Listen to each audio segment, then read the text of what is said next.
I'm Carl, 38, and I never thought I'd be the kind of dad who'd sit staring at a half-melted birthday cake wondering what went wrong. But that's exactly what happened the afternoon my son turned 7. We'd set up everything perfectly, balloons tied to the backyard fence, a brand new grill I'd bought just for the occasion, and my wife, Rachel, had even made his favorite chocolate cake with blue frosting. My boy, Max, spent the morning checking the clock, asking when Grandma and Grandpa were coming, when Aunt Sarah would bring her dog, when his cousins would show up. I told him any minute now, every time. But the minutes turned into hours, and that yard stayed quiet except for the sound of the wind knocking a plastic cup off the table. To understand how painful that silence was, you'd have to know my family. We're not the kind that forgets birthdays, at least not when it comes to my sister, Sarah. She's the golden child. Always has been. Growing up, I was the quiet one. The one who didn't cause trouble, but somehow never did enough. When I graduated, Mom clapped politely. When Sarah got her first internship, they threw a dinner party. Even as adults, the pattern stuck. Every holiday revolved around her, her job, her wedding, her pregnancy, her new house. And when I became a dad, it was like my milestones didn't count. I told myself it didn't matter. I had my own little family now, Rachel, Max, and me. But that barbecue changed something in me that day. It started weeks before the party. I'd sent messages to our family group chat, something cheerful, simple. Hey everyone, we're having a small barbecue for Max's birthday next Saturday. Burgers, cake, games, would love to see you guys. Mom heart reacted the message. Sarah replied with a heart emoji too, saying, wouldn't miss it for the world. Even Dad texted, I'll bring my famous potato salad. Everything seemed fine. Rachel even said, see, maybe they're turning over a new leaf. She's an optimist like that. She wanted to believe the best in them. I wanted to believe it too. The day came, and we got up early. I mowed the lawn, Rachel set the table, and Max helped me blow up balloons. I grilled some burgers just before noon, because Mom always complains when the food's cold, and kept an eye on the driveway. 1 o'clock, 2 o'clock, nothing. By 3, the burgers were cold, and the ice cream cake had started to soften. Rachel tried to make small talk, playing upbeat music to keep the mood alive, but even she was glancing at her phone, checking if she'd missed a text. Max sat in the grass, poking at an unopened bag of chips, whispering, maybe Grandma's car broke down? My throat tightened. I told him, maybe, buddy, maybe. By 4:30, I gave up pretending. I cut the cake anyway, just so Max wouldn't think the whole day was ruined. He blew out his candles in front of 2 parents doing their best not to look heartbroken. I remember Rachel brushing a tear away and smiling too wide, the kind of smile that hurts your cheeks. Make a wish, she said brightly. Max took a breath and said, I wish everyone could come next time. I couldn't swallow for a minute. That wish hit me harder than anything. That night, I sent a short message to the group chat. We missed you guys today. Everything okay? No response. I thought maybe something serious had happened. Maybe Sarah went into labor early. Maybe Dad had a health scare. I would have understood. But the next morning, I checked Facebook. There they were, Mom, Dad, Sarah, her fiancé, and a few cousins, all smiling at a fancy restaurant downtown. The timestamp? Right during our barbecue. The caption under Sarah's photo read, pre-wedding brunch. So excited for everything coming up.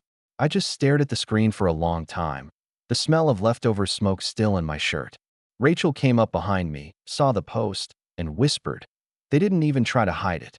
A week passed before I heard anything. Then Mom's text popped up out of nowhere.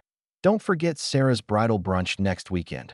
$1,500 per head, formal attire.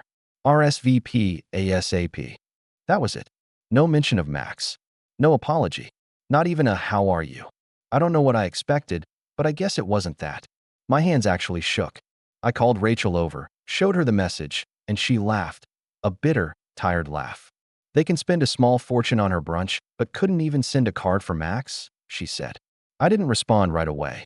I just stared at the uneaten half of that birthday cake still sitting in the fridge. That's when I took a photo of it, the lopsided icing, the untouched candles, and sent it to Mom with a note. We're busy that day. I thought that would be the end of it. Silence. Fine by me. But 2 days later, I was out in the yard watering the plants when I heard the crunch of tires on the gravel. Dad's old SUV pulled up fast. He slammed the door, stormed toward me, his face red. You think that was funny, Carl? he shouted before he was even halfway up the path. I froze. What are you talking about? I asked, though I already knew. Your little stunt with your mother. Sending that picture. Disrespecting the family like that. His voice shook with anger. Your sister's wedding is the biggest event of her life, and you mock it with cake. I blinked, trying to stay calm. You ignored your grandson's birthday, Dad, I said quietly. You all said you'd come. He waited all day. He waved his hand like I was speaking nonsense. We had other plans.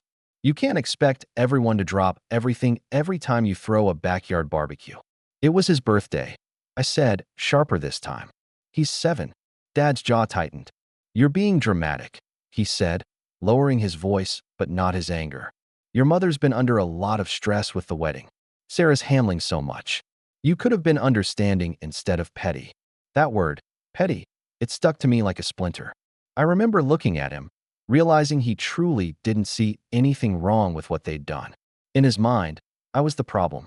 The overreacting son, the one who should have smiled and said, it's okay, while they erased my kid's birthday from their calendar. Something in me cracked then, not loudly, but deep. I didn't argue. I just said, you should go, Dad. He laughed, that dry laugh I'd heard my whole life. You're overreacting like always, he said. You want to distance yourself from the family, fine. But don't you dare embarrass your sister. You'll regret it. He got back into his car, muttering as he drove away. I stood there in the driveway, the hose still running, water pooling around my shoes. Rachel came out a moment later, eyes wide. Did he really just? She started. I nodded. She didn't finish her sentence. Instead, she turned off the hose and just hugged me. We're done trying, Carl, she said quietly. We're really done. And I think that's when the shift truly began. The slow unraveling that would turn into something bigger than either of us could have imagined. Because I wasn't planning revenge yet. Not then. But something in me had changed, something my parents wouldn't see coming. And that shift, it started showing sooner than I expected. After that day in the driveway, I tried to move on. I really did. I told myself Dad's anger was just him being protective over Sarah, that maybe he'd calm down. But he didn't. In fact, things only got stranger after that. The silence from my parents turned into a pattern, not the quiet kind where people cool off, but the deliberate kind where they wanted me to feel the distance. Calls went unanswered. Texts left on read.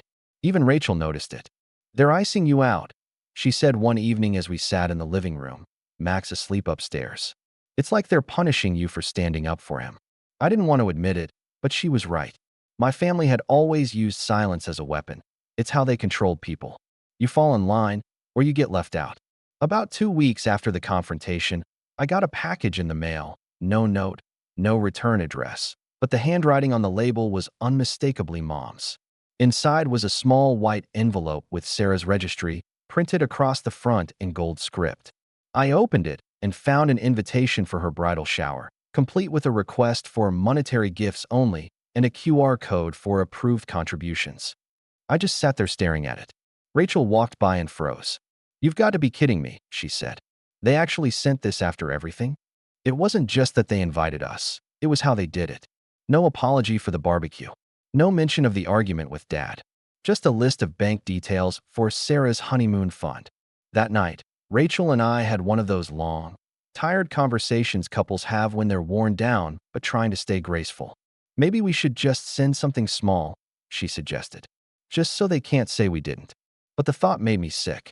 They ignored our son's birthday, Ratch, I said. They ate brunch while he was blowing out candles alone. I'm not sending a cent. She sighed. I know. I just hate seeing you carry all this. It's like they get to live guilt-free while you sit here hurting. She was right again, and I hated that she was. Because no matter how hard I tried to let it go, the hurt clung to me. I kept replaying Max's words. Maybe Grandma's car broke down? It made me furious that he still defended them. A few days later, Mom finally broke the silence. I was at work when my phone buzzed with a message from her. Carl, I hope you've had time to think. Sarah would really appreciate it if you contributed something to her big day. Everyone else has already done their part. That was it. No greeting. No small talk. Just guilt, wrapped in polite words. I typed a response and deleted it 3 times before finally writing. We'll have to pass. Please stop asking. A minute later, 3 dots appeared, then disappeared, then reappeared. Finally, she replied. I'm disappointed, but not surprised. I could almost hear her tone, the same one she used when I was a teenager and didn't want to wear the suit she picked for prom. It wasn't disappointment. It was control. Later that week, Rachel ran into my sister at a local store. When she came home, she looked shaken. You won't believe what she said, Rachel told me, setting her bag down hard. Sarah told me Mom said you threw a tantrum about the barbecue, that you embarrassed the whole family by making it about yourself. I laughed, but it wasn't the kind of laugh that feels good. Of course she did, I said. Let me guess, she left out the part where they skipped it entirely? Rachel nodded. She said they didn't come because Mom thought it was too last minute and that you never confirmed the time. That one stung. I'd sent 3 reminders. My mom had literally liked the message with the time on it. They were rewriting the story, again, just like they always did. It wasn't the first time, either. Growing up, whenever something went wrong, I was the default scapegoat. If Sarah missed curfew, somehow I was the bad influence. If I got an A and she got a B, Mom would say, "You must have had an easier teacher." They twisted reality until it bent toward whatever narrative made Sarah shine and me shrink. Now, decades later, the pattern was repeating, just dressed in adult clothes. Except this time, it wasn't just me they were ignoring. It was my son, and that crossed a line. A week before the wedding, Dad called out of nowhere. I hesitated before picking up. "Carl," he said immediately, his tone clipped. "Your mother tells me you're being difficult." "I'm being clear," I replied. "We're not contributing, and we're not coming to the brunch." There was a long pause. Then he said, "Do you even realize how ungrateful that sounds? Sarah has done everything for this family. Everything." I clenched my jaw. "Everything." I repeated. "Dad, I've been paying for your lawn service for the last 2 years. I helped remodel your kitchen.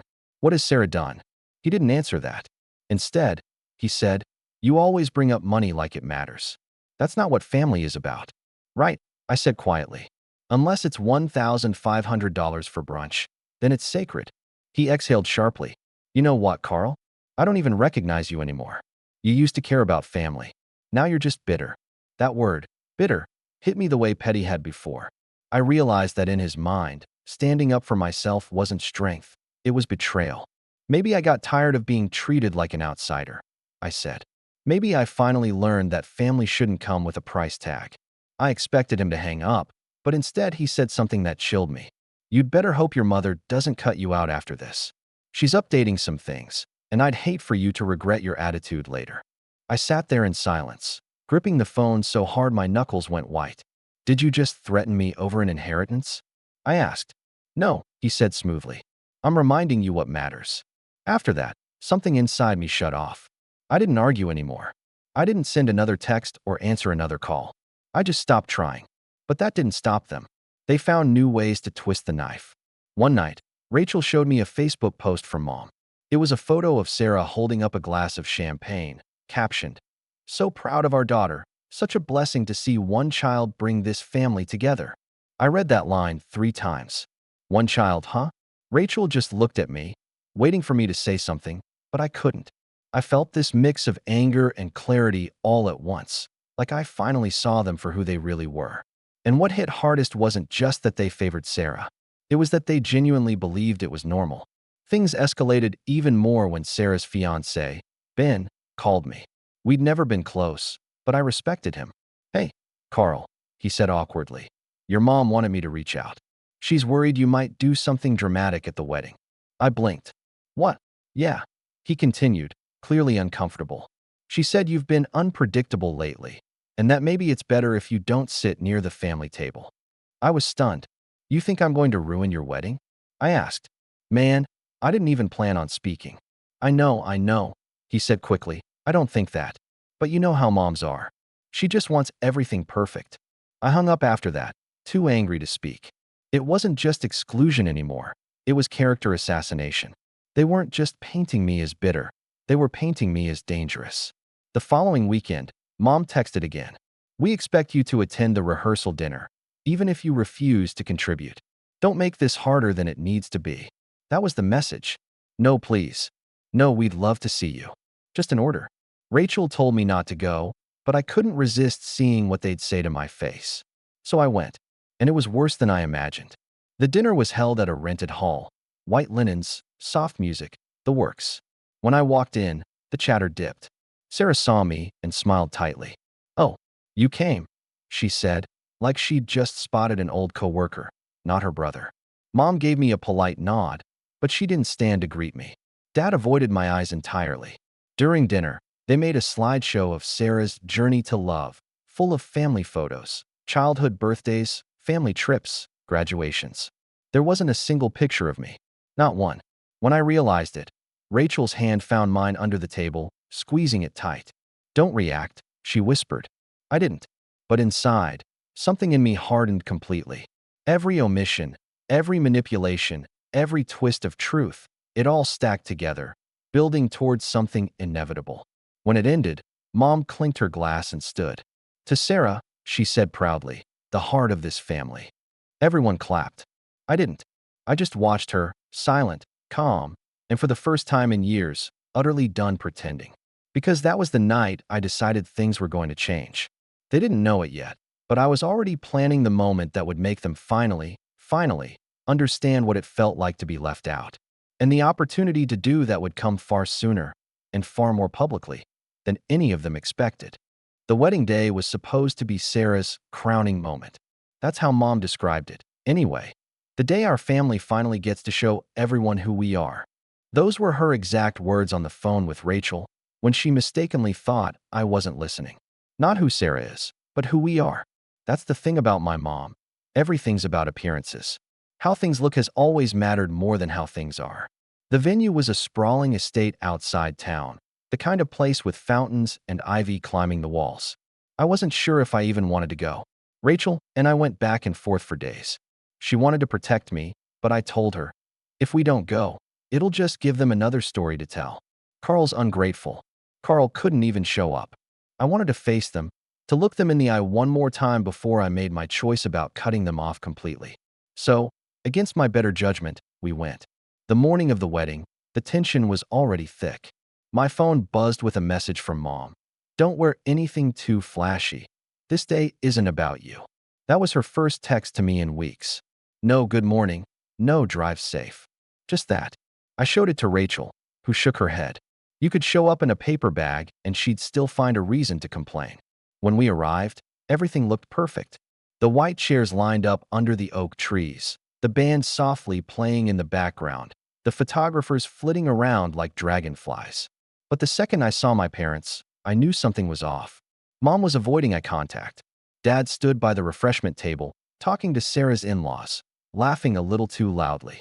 Sarah herself looked radiant, but when she spotted me, her expression faltered, like she hadn't expected me to actually show up. "Carl," she said with that rehearsed brightness people use when they're being polite out of obligation. "Wow, you made it." "Yeah," I said. "Wouldn't miss it." She smiled tightly.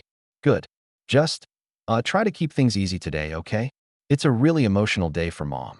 That line hit me harder than I thought it would. Not, it's emotional for me, for Mom. Even on Sarah's wedding day, my mother had somehow made herself the star of the show. As the ceremony started, everything seemed normal. Rachel squeezed my hand as Sarah walked down the aisle.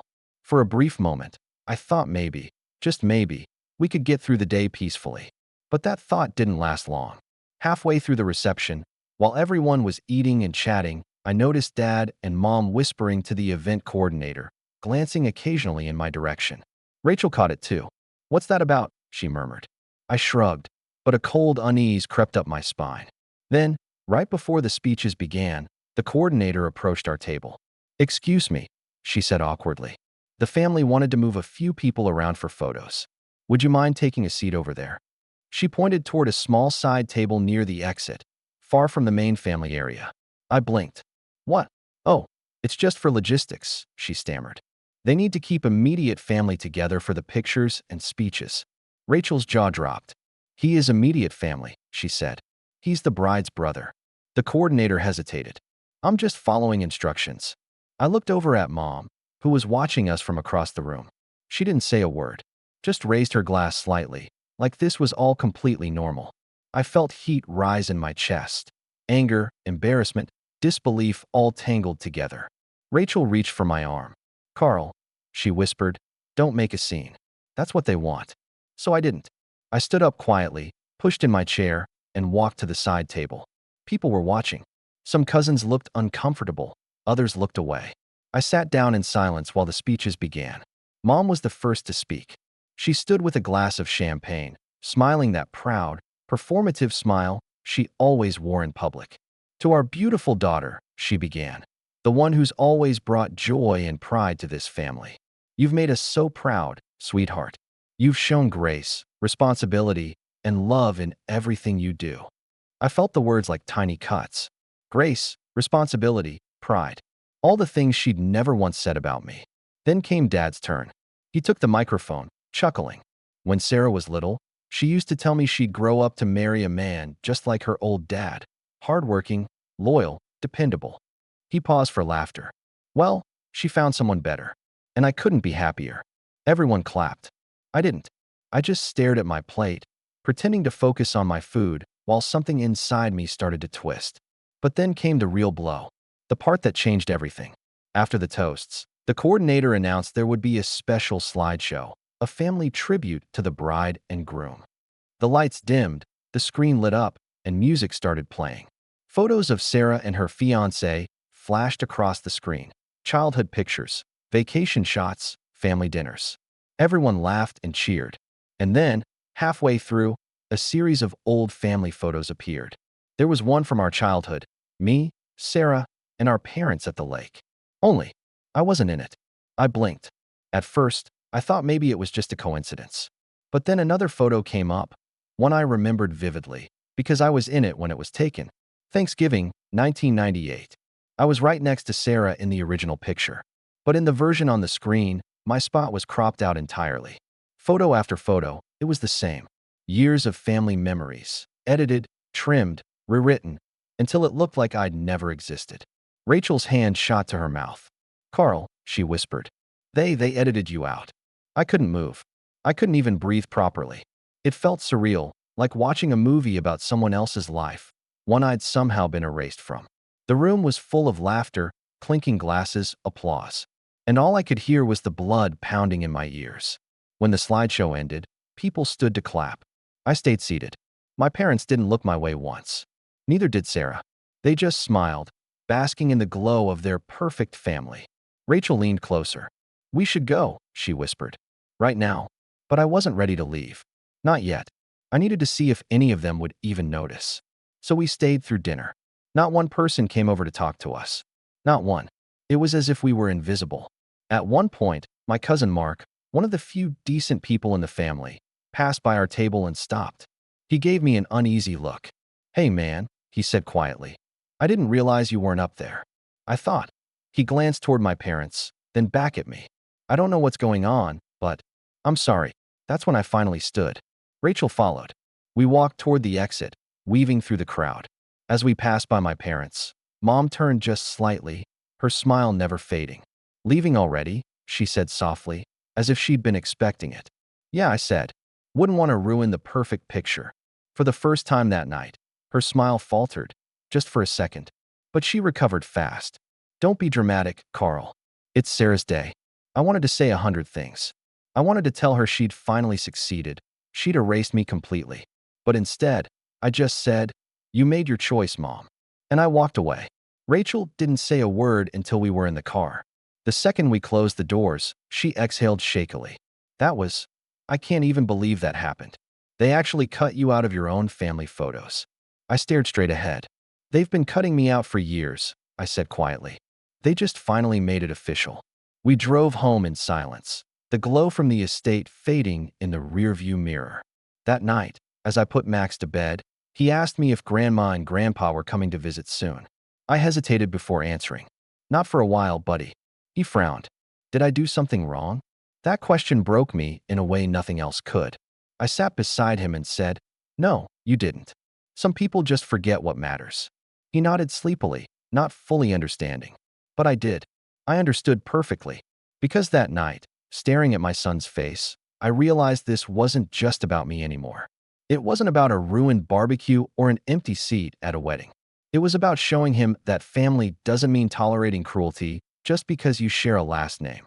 And as I lay awake later, Rachel beside me, I made a quiet promise to myself. If they wanted to erase me, fine. but they were about to learn what it felt like to be forgotten in return. Only, when my revenge finally came, it wasn't loud or angry. It was quiet, calculated, and it started with something as simple as a phone call that none of them saw coming. The morning after the wedding felt like a hangover, not from alcohol, but from disappointment. That kind of heavy, dull ache that settles in your chest and refuses to leave. I woke up early, long before the sun, sitting at the kitchen table with a mug of coffee gone cold, staring at nothing. Rachel came downstairs quietly, her hair still messy from sleep. She didn't say anything at first. She just sat beside me and put her hand over mine. For a long time, we didn't talk. There was nothing left to say. When the world finally started to wake up outside, the hum of cars, the distant barking of a dog, I broke the silence. They really did it, didn't they? I said, my voice barely above a whisper. They erased me. Rachel looked at me, her eyes tired but steady. They did. And they'll keep pretending it's normal if you let them. I nodded slowly. I won't. But saying that and believing it were two different things. The truth was, the fallout hit me harder than I expected. 4 weeks after the wedding, I felt like I was walking around in a fog. My phone stayed silent. No calls. No texts. Nothing from my parents. Nothing from Sarah. The family group chat that used to ping every few days with updates about Sarah's life was now just a string of photos and congratulations from extended relatives, all ignoring me completely. At first, I thought maybe it would pass, that someone would reach out eventually. But no one did. Not even an apology. One afternoon, about 2 weeks later, Rachel called me from work. You might want to check your mail, she said. Her voice had that cautious tone, the one she used when she knew something would hurt. There was an envelope waiting when I got home. Thick, white, formal. My parents' address printed neatly in the corner. I opened it at the counter, expecting maybe a letter, maybe something about Sarah's honeymoon. Instead, it was a typed notice, cold and impersonal. It said that my parents were revising their estate distribution and that certain provisions would no longer apply. I stood there staring at the paper, my stomach dropping. It wasn't even about the money. It was what it symbolized.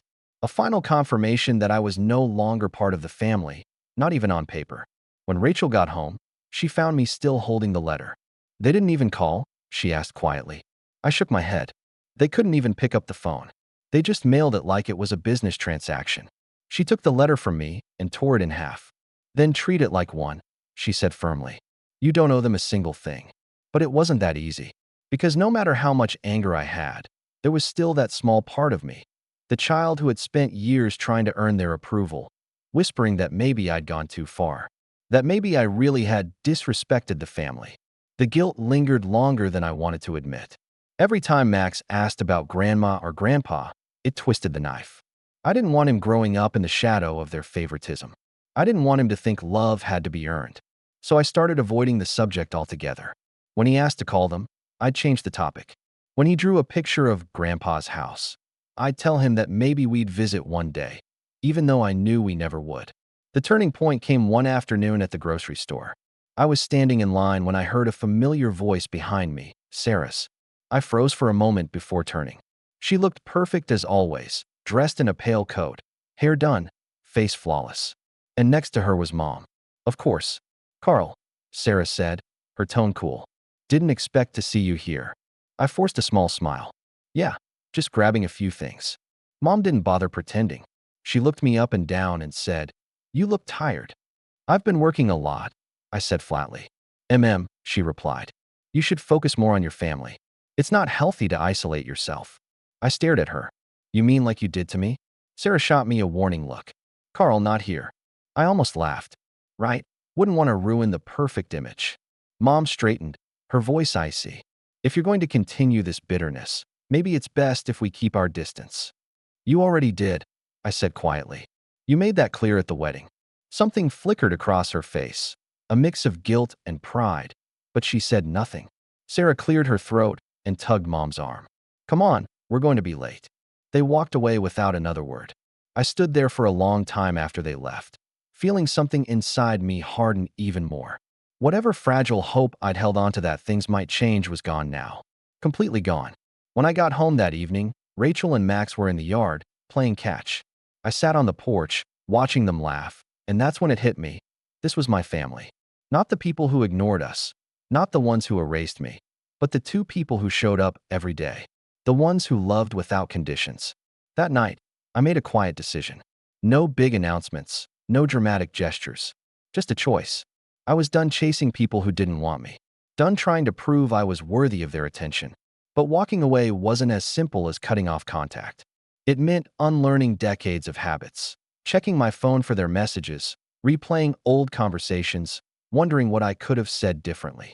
It meant grieving the family I wished I had, not the one I actually did. Over the next few months, I poured myself into my work and my home. Rachel noticed it, how I'd started coming home earlier, how I made more time for Max.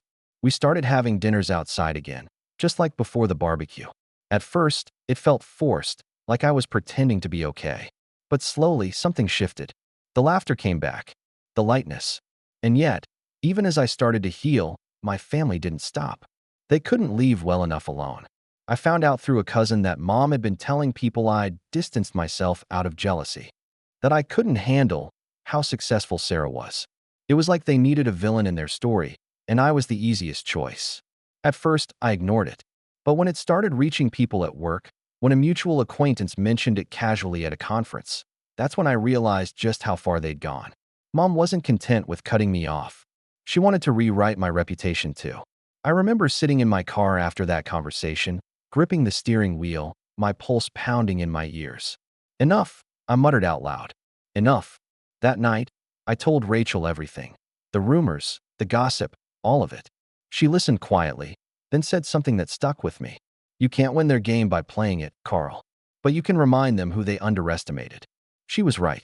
I didn't need revenge out of spite. What I needed was to reclaim control, to show them, and everyone else, that they couldn't define me anymore. So I started small. I stopped responding to anything that came through mutual channels. I changed my number, my email, even blocked Mom and Dad's accounts.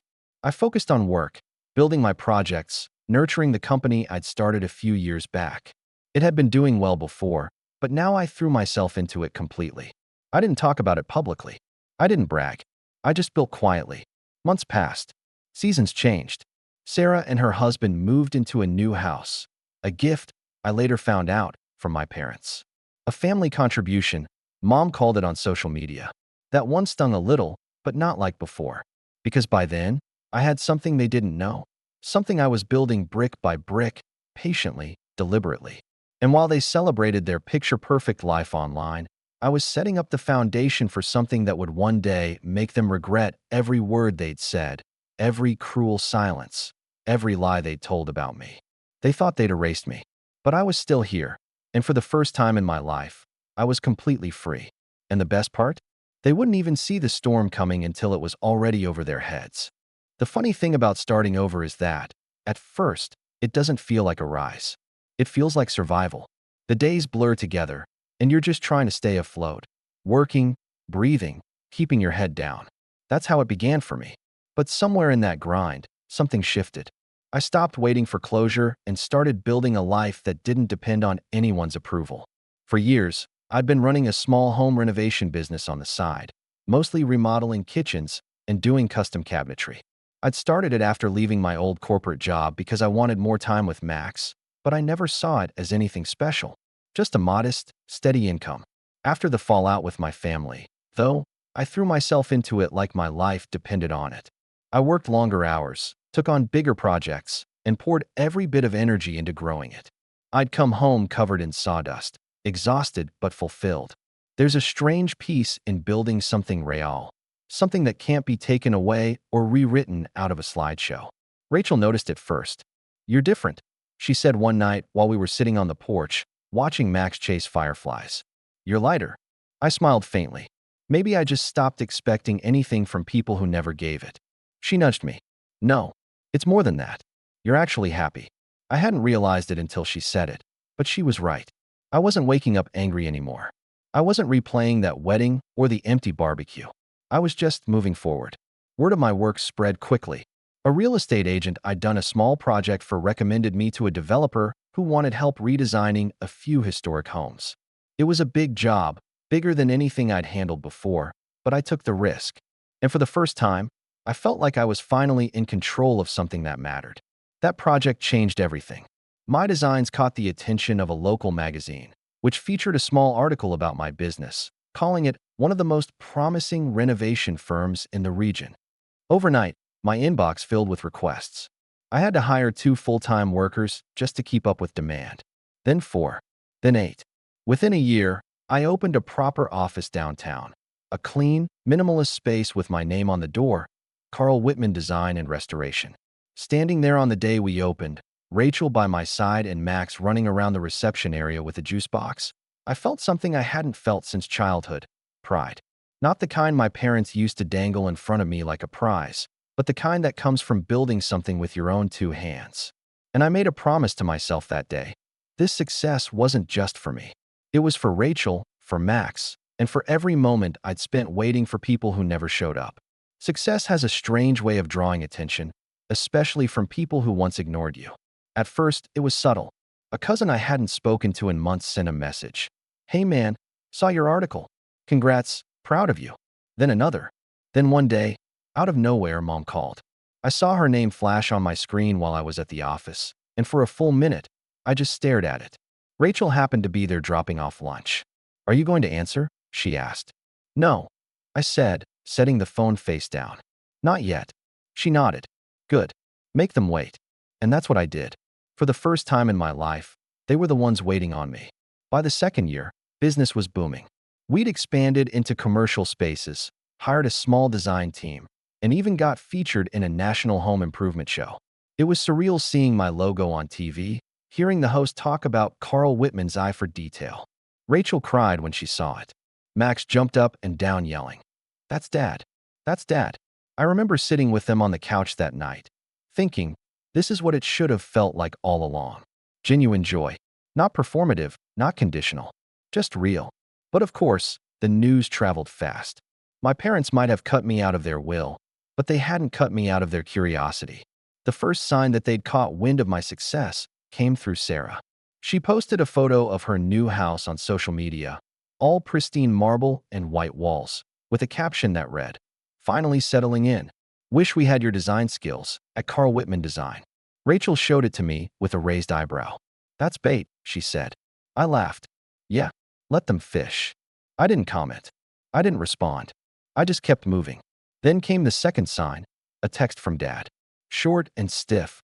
"Heard your business is doing well. We're proud of you." I read it 3 times before setting my phone down. Rachel asked if I'd reply. "No," I said simply. He wasn't proud when I needed him to be. That's the thing about power. It doesn't always look like money or status. Sometimes, it's just the ability to choose silence. Around that time, I also started investing, carefully, quietly. A friend I'd met through a client introduced me to a few smart opportunities in real estate. I bought a few old properties, fixed them up, and rented them out. Within months, those small investments turned into steady income streams. Before long, I wasn't just running a business. I was building an empire, one quiet decision at a time. Rachel was my rock through it all. She managed the finances, helped with the office decor, even started her own side venture, a small interior design studio that collaborated with mine. We became a team in every sense. And Max?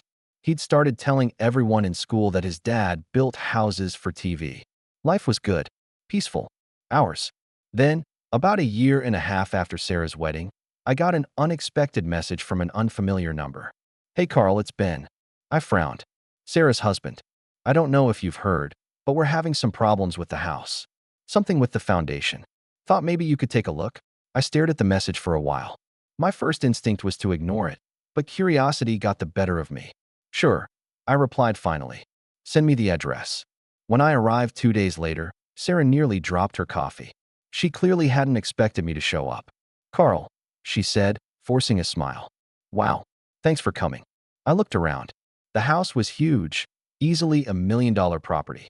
"Nice place," I said. "Yeah," she said, glancing nervously at Ben. "Mom and Dad helped a bit." Of course they did. Ben led me to the basement, where I found the issue immediately: water damage, severe enough that it would cost tens of thousands to fix. "Who did your inspection?" I asked. "Some company Dad recommended," Ben said. "Guess they missed this." I couldn't help it. I almost smiled. The irony was too rich. "Yeah," I said. "Looks like they did." Sarah followed me upstairs. Can you fix it? She asked softly. I met her eyes. Sure, but it's not cheap. How much are we talking?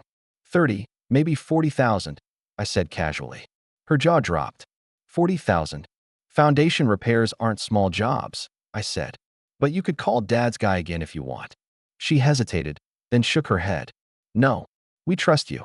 That word, trust, hit differently coming from her. The same sister who once told me to keep things easy at her wedding was now standing in front of me asking for help. I didn't say it out loud, but something inside me settled that day. It wasn't about revenge, not yet. It was about balance. Over the next few weeks, my crew worked on Sarah's house. Every time I came by to check on progress, she was polite, even deferential. Gone was the smug confidence from before. One afternoon, while Ben was out, she stopped me at the door. I owe you an apology, she said suddenly.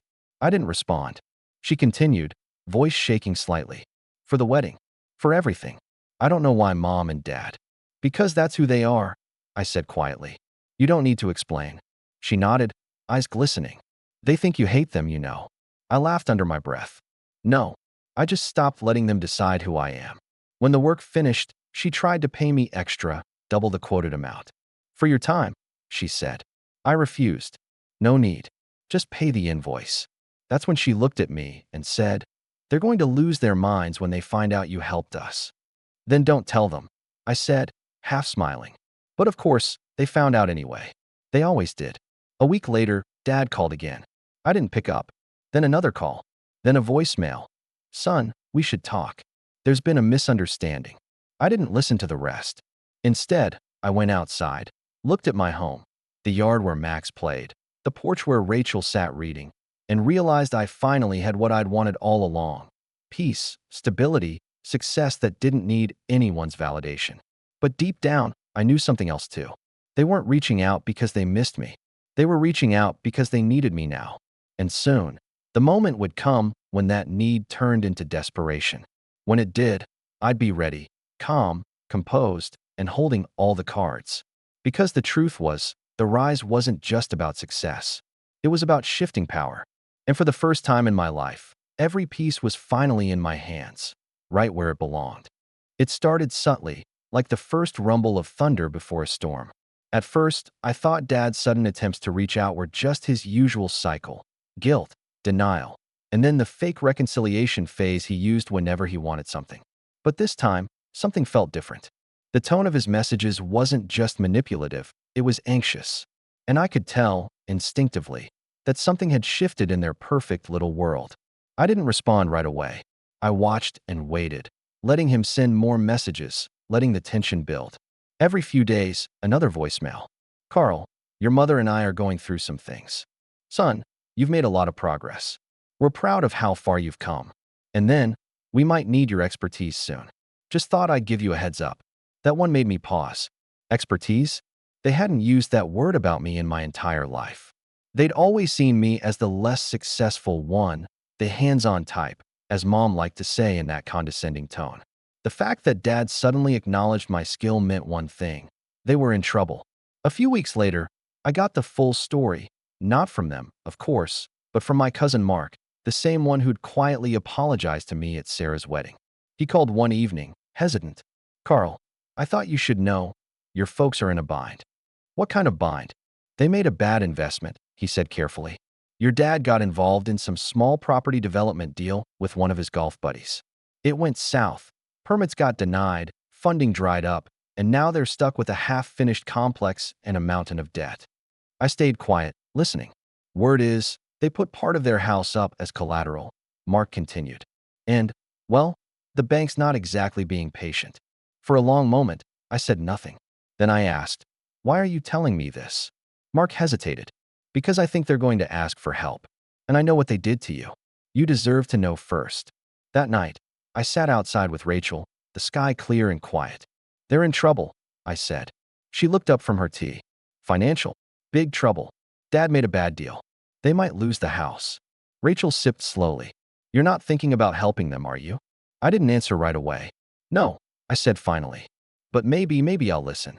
She gave me that cautious look, the one that said she knew exactly what I was thinking. Carl, be careful. You don't owe them anything. I know, I said softly. but I owe myself closure. 2 days later, my phone rang again. It was Dad. This time, I picked up. "Carl," he said, too cheerfully. "Glad you finally answered. Been meaning to catch up." "Cut to it," I said. "What's going on?" He paused. "We've hit a little snag with the development project. Nothing major, just some bureaucratic nonsense. The city's being difficult, and the investors are getting jumpy. And, well," he said, lowering his voice, "we thought maybe you could take a look at the site. You've got that company now, right? You understand all the zoning and construction stuff." I almost laughed. "So you need my help?" "It's not like that," he said quickly. "It's just you're good at what you do. We could use your insight. Maybe even a partnership." A partnership. The irony almost made me choke. The same man who once told me I wasn't built for business was now offering to partner with me. "Send me the details," I said calmly. The next day, he sent everything: the plans, the finances, the permits. It didn't take long to see the truth. The project was a disaster. No safety compliance, expired zoning permissions, unpaid contractors, a total mess. But one thing stood out: the land itself. It was valuable, sitting in a prime spot just outside the city limits. Developed properly, it could be worth millions. But as it stood, they dug themselves into a hole so deep that no bank would touch them. That's when the idea began to take shape, slow, methodical, like a chess game where every move has to be perfect. I called Dad back. "You're right," I said. "It's bad, but it's not hopeless. I could restructure it under my company, clean up the legal side, maybe even find investors. But I'd need full control." He hesitated. "Full control, full ownership of the land," I said. "Otherwise, no one will take it seriously. You can't fix something this broken if it's still tied to your name." He went quiet. I could almost hear him grinding his teeth. "That seems a little drastic, don't you think?" "Not really," I said. "It's business. Either I fix it properly or not at all." He didn't like it, but desperation does strange things to pride. The next day, he called back. "Your mother and I discussed it. We'll sign it over, temporarily, as long as we can be included once it's profitable." "Sure," I said, keeping my tone neutral. "Once it's profitable." Within a week, the papers were signed. My company, now officially owned the land that had almost bankrupted them. I spent the next few months quietly cleaning up their mess, settling debts, repairing the site, and filing all the missing paperwork. Once the city approved the new plans, I brought in a small group of investors. Not only did we revive the project, we turned it into something bigger, a mixed-use development with retail, housing, and commercial spaces. When construction began, I didn't tell my parents right away. They assumed it was still being sorted out. But a few months later, when the first phase was completed, the story hit the local business journal. Whitman Development Group announces $14 million urban renewal project. The article featured photos of me standing in front of the completed site, smiling with my team. The next morning, my phone exploded with messages. "Mom, Dad, even Sarah." Dad's voice was shaking when he called. "Carl, what is this?" "You said." "I said I'd fix it," I interrupted. "And I did. But you put it under your name." "Of course I did," I said calmly. "You signed it over to me, remember?" He sputtered. "We trusted you." "No," I said quietly. "You used me. There's a difference." Mom got on the line then. "Carl, please. You can't just cut us out like this." I almost laughed. "You mean the way you cut me out of my own family photos?" Silence. Then a faint, trembling voice. "We didn't mean for it to go that far." "But you did," I said. "And now it's gone full circle." For the first time in my life, I wasn't angry. I wasn't shouting. I wasn't trying to explain myself or make them understand. I was calm, steady, completely in control. A week later, I mailed them something. A framed photo of the completed development, signed at the bottom with my company logo. And beneath it, a handwritten note. "Thanks for believing I couldn't do it." Rachel found me in my office that night, smiling faintly at the photo on my desk. "That's it, isn't it?" she said. "That's the moment." I nodded. No yelling, no revenge speech, just silence. "The best kind," she said softly. But I wasn't done yet. There was one last thing, not out of spite, but out of principle. I learned from one of the contractors that my parents still owed several small businesses from their failed phase. Local workers they'd promised to pay and never did. Instead of letting those debts hang over their heads, I quietly paid them myself. Then I sent the receipts to my parents. When Dad called again, his voice was low. Why would you do that? Because that's what decent people do, I said. Something you might have taught me, if you'd ever shown up. There was a pause. Then, for the first time, he didn't argue. He just said quietly, "We lost you a long time ago, didn't we?" "You didn't lose me," I said. "You pushed me out. I just stopped coming back." That call ended with silence. No apology. No grand realization. Just quiet acknowledgement. And that was enough for me. Because the real revenge wasn't the land or the project or the success. It was seeing them finally face the truth that the son they'd dismissed, erased, and underestimated had built something stronger than their approval could ever be. And as I stood overlooking the finished development months later, my name on the sign, my company thriving, my family beside me, I realized something. They'd taught me all the wrong lessons growing up, but I'd used them to build the right life anyway. And while I thought that was the end, I had no idea the true fallout was still coming. The moment everything they'd built for themselves would collapse completely, not because of me, but because of what they'd done to cover their mistakes. And when it did, they'd come to me again. This time, though, I'd be the one answering the door on my terms. It all came crashing down faster than anyone expected. About 6 months after my development project launched, I started hearing whispers that my parents' financial situation had gone from bad to catastrophic. Their investment partner, the same man Dad had bragged about building an empire with, had filed for bankruptcy, and in doing so, exposed a pile of unpaid debts and falsified financial statements. Dad had signed off on more than one of them. Whether it was desperation or arrogance, I'll never know, but the fallout was brutal. Their house, the one I'd grown up in, was officially on the market, not by choice, but by foreclosure. They tried to hide it, of course. That's the thing about people obsessed with image. They'll drown smiling rather than admit they're underwater. But the news reached me anyway, first through Mark, then through a local article that made it all public. The headline was almost poetic. "Whitman family loses historic estate amid financial scandal." For days, my phone blew up with texts from people asking if it was true, if I'd known. I didn't respond. I didn't gloat. I just watched it all unfold from the quiet of my office, the same office that bore my name on the door, the one they once told me was too ambitious to ever work. Then, one rainy afternoon, it happened. There was a knock at my door. Rachel was the one who answered. I heard murmuring in the hallway. Then her soft voice sang, "Carl, you might want to come here." When I stepped out, Mom and Dad were standing in the lobby. They looked smaller, not just older, diminished. The confidence that used to radiate off them was gone, replaced by something I'd never seen in them before: humility. "Carl," Dad said, his voice unsteady. We didn't know where else to go. For a long moment, I didn't say anything. I just looked at them, at the people who had erased me, ignored my son's birthday, cut me out of their lives and their legacy like I was a stain they could wash away. And now they were standing in my office, drenched from the rain, asking for shelter. Rachel quietly stepped aside, leaving us alone. "What do you need?" I asked, keeping my voice calm. Dad swallowed. "We're being forced to leave the house. We don't have anywhere else yet. We just need a little time." Mom's eyes were glassy. "We've made mistakes, Carl. We know that. But you're our son. Family helps family." That line, "family helps family," echoed in my head. It was the same line Dad had used when he made me pay for my sister's engagement gifts years ago. The same line Mom used to guilt me into understanding why Sarah deserved more.